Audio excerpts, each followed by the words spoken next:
என் பக்தர்கள் அனைவருக்கும் அன்பு வணக்கங்கள்.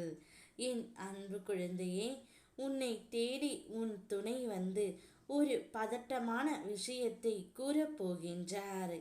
ஏன், என்ன ஆச்சு என்ற பதற்றம் உனக்குள் இப்போது ஏற்பட்டுவிடும் தங்கமே. ஏன் இவ்வளவு உணர்ச்சி வசப்படுகின்றாய்?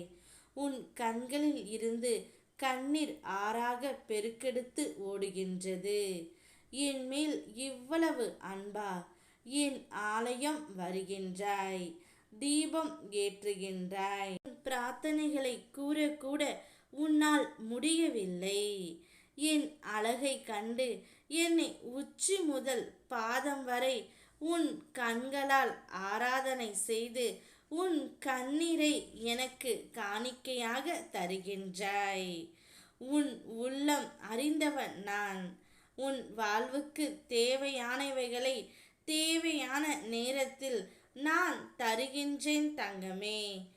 என்னிடம் வந்து சரணடைந்து விட்டாய். பிறகு என்னடா உனக்கு கவலை? என் தந்திரத்தால் உன்னை நான் என் வசமாக்கி கொண்டேன். உன் கண்ணீர் அது வெறும் கண்ணீர் அல்ல. உன் உயிர் கலந்த ஆன்மாவை நான் பெற்று கொண்டேன். உனக்கு அதற்குரிய பரிசை விட விலை மதிப்பற்ற இந்த வாழ்க்கையை உனக்கு நான் தந்து இருக்கின்றேன் தங்கமே. உன்னை சந்தோஷமாக பாதுகாப்போடு நான் வாழ வைப்பேன். இப்பொழுது உன்னை பிரிந்த உன்னுடைய துணை உன்னிடம் ஒரு விஷயத்தை பதட்டமாக கூறப்போகின்றார். அவருக்கு மிகவும் மனது கஷ்டமாக இருக்கின்றது.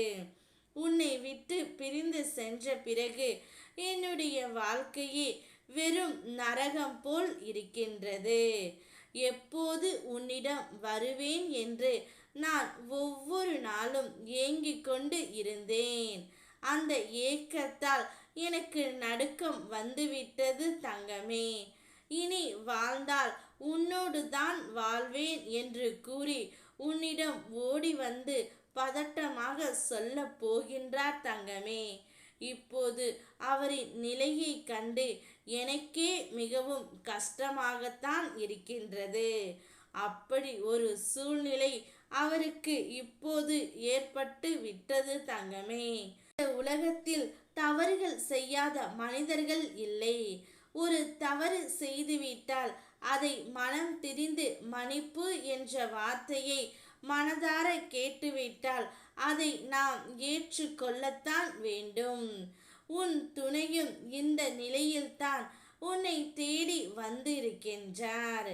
அவரை மனதார ஏற்றுக்கொள்.